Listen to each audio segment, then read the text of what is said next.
سلامونه، وخت مو بخیر. بدیله چې روغ جوړ باستی. دا د یو ځل بیا د ټیکنیکل ریسرچ چینل څخه تاسو ته یو ویډیو وړاندې کوم. ویډیو څخه مخکې تاسو څخه هیله کوم چې زما یوټیوب چینل سره حتما لایک او سبسکرایب کړئ. ملګرو، ویډیو د څه په اړه ده؟ ویډیو د دې په اړه ده چې کله چې موږ ته ټلیفون باندې زنګ راشي، د یو چا هغه دا سیټینګ کې وکړو چې موږ ته نوم واخلي. په اسانه طریقه باندې دغه سیټینګ تاسو کولی شئ چې تاسو ته زنګ راشي، هغې کس نوم به تاسو ته فوراً اخلي. ملګرو، تاسو به راشئ لومړی دغې زنګ بټن ته، دې زنګ بټن ته تاسو راغلی او دې نه وروسته ملګرو تاسو راشئ په بره درې ټک باندې به کلیک وکړئ. وروسته په سیټینګ باندې کلیک تاسو واخلئ ملګرو. دې نه وروسته به تاسو راشئ په دغې خیرې اپشن باندې به کلیر آی ډي باندې به کلیک واخلئ ملګرو. کله چې دې تاسو کلیک واخلئ دلته به په دې آی ډي باندې کلیک واخلئ، دلته به الویز کړئ.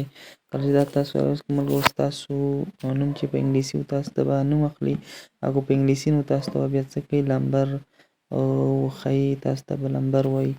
ملګرو، بل سیټینګ دې کې دا دی چې تاسو څنګه کولی شئ چې خپل موبایل کله ستاسو موبایل باندې زنګ راشي تاسو ته پلس ولګئ. تاسو ته به پلس موبایل لګئ چې څنګه ستاسو موبایل باندې زنګ راشي نو پلس به ولګئ. د کالینګ کنیکشن باندې به کلیک واخلئ ملګرو، ته به راشئ فلش آن کال به تاسو دلته فلش آن کال وکړئ. ستاسو زنګ سره به فوراً ستاسو موبایل فلش لګي، تاسو ته به خبرداری درکړي چې تاسو ته زنګ را روان دی. ملګرو، که زما یوټیوب چینل کې نوي یاست، سره لایک او سبسکرایب کړئ. تر بیا ښې چارې د الله په امان.